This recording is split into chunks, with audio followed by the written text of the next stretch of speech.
नमस्कार। UP triple SC video री exam के अंतर्गत आज के इस वीडियो में हम लोग हिंदी के अंतर्गत हिंदी साहित्य के इतिहास के कुछ अति महत्वपूर्ण प्रश्नों को देखेंगे। ये पार्ट 1 है, इसके बाद एक पार्ट और आएगा। शुरुआत करते हैं। हिंदी की आदि जननी क्या है? हिंदी की आदि जननी संस्कृत को माना जाता है। ऑप्शन बी इसमें सही होगा। हिंदी की आदि जननी संस्कृत है। संस्कृत पाली प्राकृत भाषा से होती हुई अपभ्रंश तक पहुंचती है, फिर अपभ्रंश अवहट्ट से गुजरती हुई प्राचीन या प्रारंभिक हिंदी का रूप लेती है। तो ये हिंदी के विकास की एक प्रक्रिया है। अगला प्रश्न है, हिंदी साहित्य को कितने कालखंडों में विभक्त किया गया है? हिंदी साहित्य को कुल मिला के 4 कालखंडों में विभक्त किया गया है। ऑप्शन बी सही होगा। वे 4 कालखंड कौन कौन से हैं? आदिकाल, भक्तिकाल, रीतिकाल और आधुनिक काल। अगला प्रश्न है, हिंदी साहित्य का आधुनिक काल सामान्यतया कब से कब तक माना जाता है? हिंदी साहित्य का आधुनिक काल वो 1850 से शुरू हुआ माना जाता है। ऑप्शन ए इसमें सही होगा, 1850 से। अगला प्रश्न है, देवनागरी लिपि का सर्वप्रथम प्रयोग कहाँ हुआ था? इन चारों में से आपको बताना है कि इन चारों में से किसमें सर्वप्रथम देवनागरी लिपि का प्रयोग हुआ था। तो इसमें ऑप्शन डी सही होगा। जयभट्ट के शिलालेख में लगभग 7वीं से 8वीं शताब्दी जो गुजरात के शासक थे जयभट्ट, उनके शिलालेख में देवनागरी लिपि का सबसे पहले प्रयोग हुआ था। ओके। अगला प्रश्न है, पंजाब में हिंदी का प्रचार किसने किया? आप लोग जानते हैं कि पंजाब की जो राजकीय भाषा है वो पंजाबी है। वहाँ पर हिंदी का प्रचार श्रद्धाराम फिल्लौरी ने किया था। ठीक है। श्रद्धाराम फिल्लौरी के बारे में एक बात और जान लीजिए कि ये वही हैं जिन्होंने लोकप्रिय आरती भगवान विष्णु की ओम जय जगदीश हरे की रचना की है। तो ओम जय जगदीश हरे की रचना किसने की? श्रद्धाराम फिल्लौरी ने, और इन्होंने ही पंजाब में हिंदी भाषा का प्रचार किया था। अगला है, कौन सी प्राचीन भाषा नहीं है? देखिए, अपभ्रंश, प्राकृत और संस्कृत ये तो प्राचीनतम भाषाएं हैं, लेकिन पंजाबी जो है ये प्राचीन भाषा नहीं है। तो इसमें ऑप्शन बी सही होगा। अगला है, निम्नलिखित में से कौन सा हिंदी साहित्य का काल विभाजन नहीं है? आधुनिक काल, भक्ति काल, रीतिकाल, संयुक्त काल। संयुक्त काल कोई हिंदी साहित्य का काल विभाजन नहीं है। देखिए, यहाँ पर आप इसके बारे में थोड़ा सा जान लीजिए। सर जॉर्ज ग्रियर्सन ने सर्वप्रथम हिंदी साहित्य का काल विभाजन करने का प्रयास किया। इन्होंने इसे 10 वर्गों में बांटा। हिंदी साहित्य के काल विभाजन में विद्वानों में मतभेद हैं। सर्वमान्य रूप से इसे कुल मिला के, अभी मैंने आपको पहले ही बताया कि 4 भागों में जो सबसे ज़्यादा सटीक है वही विभाजित किया गया है। आदिकाल जिसको वीरगाथा काल कहते हैं, पूर्व मध्यकाल जिसको भक्ति काल कहा जाता है, उत्तर मध्यकाल जिसको रीतिकाल कहा जाता है, और आधुनिक काल जिसको गद्यकाल कहा जाता है। इन 4 मुख्य रूप से हिंदी साहित्य का जो इतिहास है उसमें विभाजित किया जाता है। ओके। अगला है, कबीरदास, तुलसीदास और सूरदास ये किस काल के प्रसिद्ध कवि हैं? तो कबीर हों, तुलसी हों या सूर हों, ये सभी भक्ति काल के प्रसिद्ध कवि माने जाते हैं। ऑप्शन बी इसमें सही होगा। आगे बढ़ते हैं।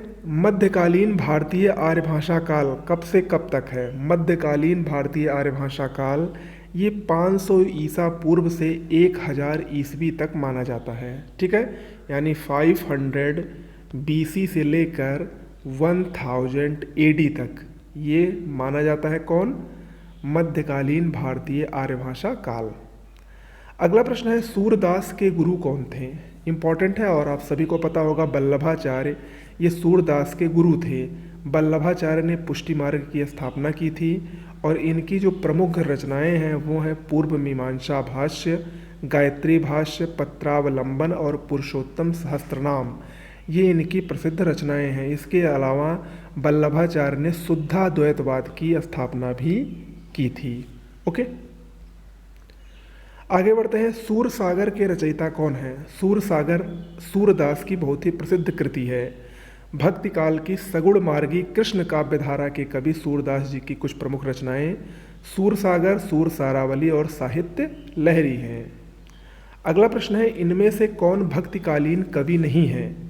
भक्तिकालीन कवि में अगर आप देखें तो ऑप्शन ए बिहारी ये भक्तिकालीन नहीं बल्कि रीतिकालीन कवि माने जाते हैं। ऑप्शन ए इसमें सही होगा, जबकि सूरदास, कबीरदास, तुलसीदास ये सब क्या हैं, भक्ति काल के प्रमुख कवि हैं। बिहारी रीतिकाल के कवि हैं। बिहारी की एकमात्र रचना बिहारी सतसई है, जो कि 700 दोहों का संकलन है और इनके दोहों में श्रृंगार रस की प्रधानता है, जो गागर में सागर भरने का कार्य करता है। अगला प्रश्न है, निम्न में रीतिकाल का कवि कौन है। वही प्रश्न फिर से रिपीट हुआ है, अलग तरीके से पूछा गया है। तो ऑप्शन सी सही होगा, बिहारी इनमें से रीतिकाल के कवि हैं और इनकी प्रसिद्ध रचना बिहारी सतसई है। जबकि जो शेष 3 ऑप्शन दिए गए हैं, जयशंकर प्रसाद, सूर्यकांत त्रिपाठी निराला और सुमित्रा नंदन पंत, ये तीनों छायावाद काल के कवि हैं। ओके। अगला है, रत्नावली दोहा संग्रह किसके द्वारा रचा गया। देखिए, ये जो रत्नावली दोहा संग्रह है, ये मुख्य रूप से मुरलीधर चतुर्वेदी की रचना है। रत्नावली लघु दोहा संग्रह, दोहा रत्नावली आदि, ठीक है। दोहा रत्नावली तुलसीदास की पत्नी रत्नावली द्वारा रचित भी मिलती है। यहाँ पर इस प्रश्न में विवाद भी था, तो इसका स्पष्ट उत्तर इन चारों में से नहीं है, लेकिन आप लोग इतना जान लीजिए कि अगर प्रश्न में आएगा रत्नावली लघु दोहा संग्रह या दोहा रत्नावली, तो ये मुरलीधर चतुर्वेदी की रचनाएं हैं। इसके अलावा दोहा रत्नावली तुलसीदास की पत्नी रत्नावली द्वारा भी रचित मिलती है। ओके। अगला प्रश्न है, हिंदी साहित्य के इतिहास में प्रसिद्ध कबीरदास, सूरदास, महावीर प्रसाद द्विवेदी, प्रेमचंद्र, हरिवंश राय बच्चन आदि किस प्रदेश से आते हैं। ये सभी उत्तर प्रदेश से आते हैं। ऑप्शन सी इसमें सही होगा, उत्तर प्रदेश, ठीक है। अगला है, कबीर की भक्ति का स्वरूप क्या है। कबीर निर्गुण भक्ति के कवि हैं, ठीक है। ऑप्शन डी इसमें सही होगा, निर्गुण। देखिए, कबीर की भक्ति का स्वरूप निर्गुण है। वह निर्गुण और निराकार ब्रह्म की उपासना करते हैं। बीजक उनकी रचना है। कबीर की भाषा को पंचमेल खिचड़ी या सधुक्कड़ी भाषा कहा जाता है। अगला प्रश्न है, कबीरदास की भाषा कौन सी थी। कबीरदास, वही प्रश्न एक बार फिर से रिपीट हुआ है, सधुक्कड़ी। कबीरदास की प्रमुख भाषा सधुक्कड़ी थी। अगला प्रश्न है, निम्न में से किसको साहित्य अकादमी पुरस्कार मिला है। इसमें से ऑप्शन ए सही होगा। 1971 में नामवर सिंह को उनकी साहित्यिक आलोचना कृति कविता के नए प्रतिमान के लिए हिंदी भाषा का साहित्य अकादमी पुरस्कार मिला था। साहित्य अकादमी पुरस्कार ये लगभग 24 भाषाओं में दिए जाते हैं, ठीक है। ज्ञानपीठ पुरस्कार किस भाषा से संबंधित है, आप सभी जानते होंगे। ज्ञानपीठ पुरस्कार ये हिंदी साहित्य का सबसे बड़ा पुरस्कार माना जाता है। इसमें संविधान की 8वीं अनुसूची की जो सभी 22 भाषाएं हैं, उनमें ये पुरस्कार प्रदान किए जाते हैं। अभी हाल ही में जो 57वां ज्ञानपीठ पुरस्कार है, वो दामोदर माउजो को दिया गया है। करंट अफेयर्स भी है, इसको याद रखिएगा, जो कि कोंकणी भाषा के उपन्यासकार, साहित्यकार और लेखक हैं, गोवा के रहने वाले हैं, ठीक है। तो नाम याद रखिएगा, दामोदर माउजो। ज्ञानपीठ पुरस्कार का संबंध संविधान की 8वीं अनुसूची की सभी 22 भाषाओं से है। यह भारत का सर्वोच्च साहित्यिक सम्मान है और प्रतिवर्ष संविधान की 8वीं अनुसूची में उल्लिखित भारतीय भाषाओं के किसी विख्यात साहित्यकार को यह प्रदान किया जाता है। ओके। अगला है, मधुशाला के लेखक कौन है। मधुशाला ये हरिवंश राय बच्चन की बहुत ही फेमस कृति है। इनकी अन्य रचनाएं भी देख लीजिए, मधुबाला, मधुकलश, निशा निमंत्रण, 10 द्वार से सोपान तक, नीड़ का निर्माण फिर, क्या भूलूं क्या याद करूं। ये सब क्या हैं, ये सब हरिवंश राय बच्चन की प्रमुख रचनाएं हैं। अगला प्रश्न, जूही की कली कविता के कवि कौन है। मोस्ट इंपॉर्टेंट है ये, सूर्यकांत त्रिपाठी निराला ने इस कविता को लिखा है, जूही की कली। ऑप्शन ए इसमें सही होगा। अगला प्रश्न है, निम्न में कौन सी पुस्तक प्रेमचंद्र द्वारा लिखित नहीं है। कायाकल्प, रंगभूमि, कर्मभूमि और ध्रुव स्वामिनी। देखिए, ध्रुव स्वामिनी जयशंकर प्रसाद का एक नाटक है, तो इसमें ऑप्शन डी सही होगा। ध्रुव स्वामिनी जयशंकर प्रसाद द्वारा लिखित है। शेष तीनों, कायाकल्प, रंगभूमि, कर्मभूमि, ये प्रेमचंद्र द्वारा लिखित हैं। इसके अलावा निर्मला, गबन, गोदान भी प्रेमचंद्र ने ही लिखा है। अगला प्रश्न है, निम्न में से कौन अष्टछाप का कवि है। अष्टछाप का कवि, इसमें से ऑप्शन बी सूरदास जो है ये अष्टछाप के प्रधान कवियों में से एक थे। देखिए, गोस्वामी विट्ठल नाथ ने 1602 के लगभग अपने पिता वल्लभाचार्य के 4 शिष्यों और अपने 4 शिष्यों को लेकर अष्टछाप की रचना की थी। अष्टछाप में कुल 8 प्रसिद्ध कवि थे, जिसमें कुंभन दास, सूरदास, परमानंद दास, कृष्णदास, गोविंद स्वामी, नंददास, छीत स्वामी और चतुर्भुज दास शामिल है। तो ये 8 कवियों से मिलकर अष्टछाप बना था। अगला प्रश्न है, छंद शास्त्र के आदि प्रणेता कौन थे? छंद शास्त्र, इसके प्रणेता पिंगल ऋषि को माना जाता है। आचार्य पिंगल ये छंद शास्त्र के जनक माने जाते हैं। ऑप्शन सी इसमें सही होगा। छंद को पिंगल के नाम से भी जाना जाता है। मात्रा या वर्ण को सूत्र में पिरोकर की गई वाक्य रचना को छंद कहा जाता है। जैसे व्याकरण द्वारा गद्य का अनुशासन होता है, वैसे ही छंद द्वारा पद्य का अनुशासन होता है। अगला प्रश्न है, चंद्रकांता के उपन्यासकार का नाम बताइए। मोस्ट इंपॉर्टेंट है। देवकी नंदन खत्री ने चंद्रकांता नामक एक प्रसिद्ध उपन्यास लिखा था। ठीक है, इन्होंने चंद्रकांता संतति की रचना भी की है, जो 24 भागों में है।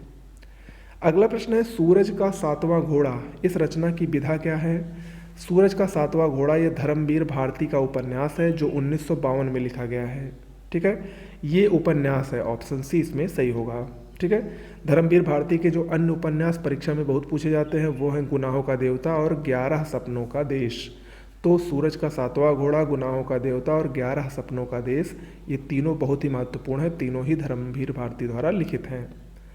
अगला है, उसने कहा था, इस कहानी के लेखक कौन है? उसने कहा था चंद्रधर शर्मा गुलेरी। ऑप्शन बी इसमें सही होगा। चंद्रधर शर्मा गुलेरी की अन्य रचनाओं को देख लीजिए। घंटाघर, धर्मपरायण रीछ, पाठशाला, बुद्धू का कांटा और सुखमय जीवन। ओके, अगला प्रश्न है, रीतिकाल का अन्य नाम क्या है? देखिए, रीतिकाल को श्रृंगार काल के नाम से भी जाना जाता है। ऑप्शन सी इसमें सही होगा। आचार्य विश्वनाथ प्रसाद मिश्र ने रीतिकाल को श्रृंगार काल कहा है, किंतु अधिकांश विद्वान आज भी इस काल को रीतिकाल कहना ही अधिक उपयुक्त समझते हैं। आचार्य रामचंद्र शुक्ल ने इसका नामकरण रीतिकाल ही कहा है। अगला प्रश्न है, निम्न में से कौन जीवनी है? इन चारों में से आपको बताना है।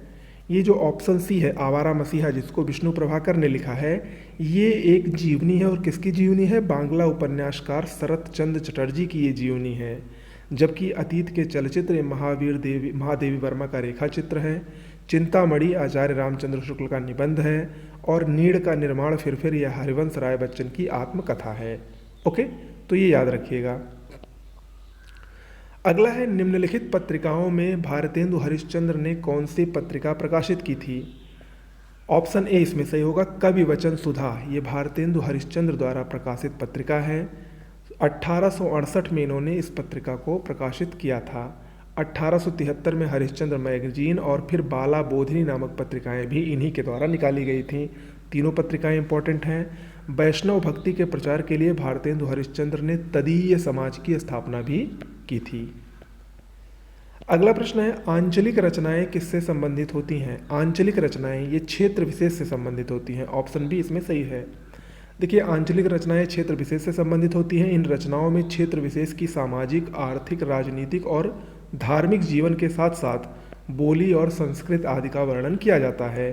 फणीश्वरनाथ रेणु, नागार्जुन ये प्रमुख आंचलिक रचनाकार हैं। मैला आंचल, जिसके लेखक फणीश्वरनाथ रेणु हैं, ये बहुत ही प्रसिद्ध आंचलिक उपन्यास है। अगला है, हिंदी भाषा का प्रथम प्रमाणिक ग्रंथ कौन सा है?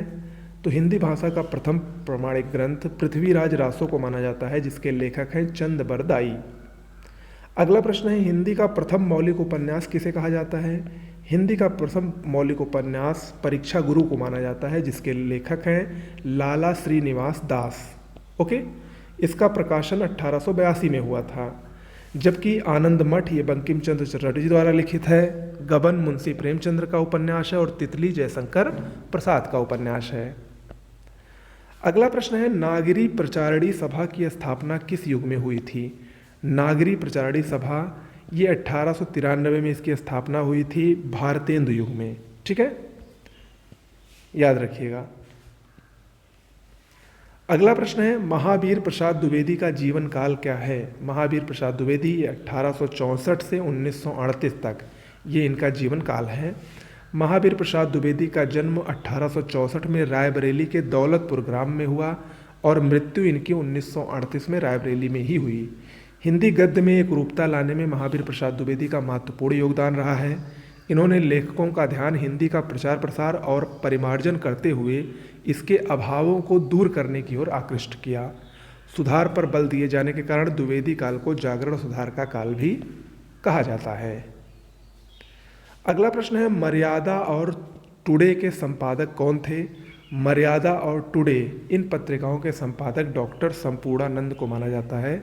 ऑप्शन डी इसमें सही है।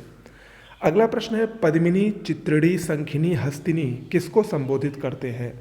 पद्मिनी, चित्रिणी, संखिनी और हस्तिनी ये नायिकाएं हैं। कवि केशवदास ने नायिकाओं के 4 प्रकार का वर्णन किया है और वो चारों प्रकार यही हैं, पद्मिनी, चित्रिणी, संखिनी और हस्तिनी। अगला प्रश्न है, ठेठ हिंदी का ठाठ ये किसकी रचना है? ठेठ हिंदी का ठाठ ये अयोध्या सिंह उपाध्याय हरिओत की रचना है। ओके, याद रखिएगा, उपन्यास है ये।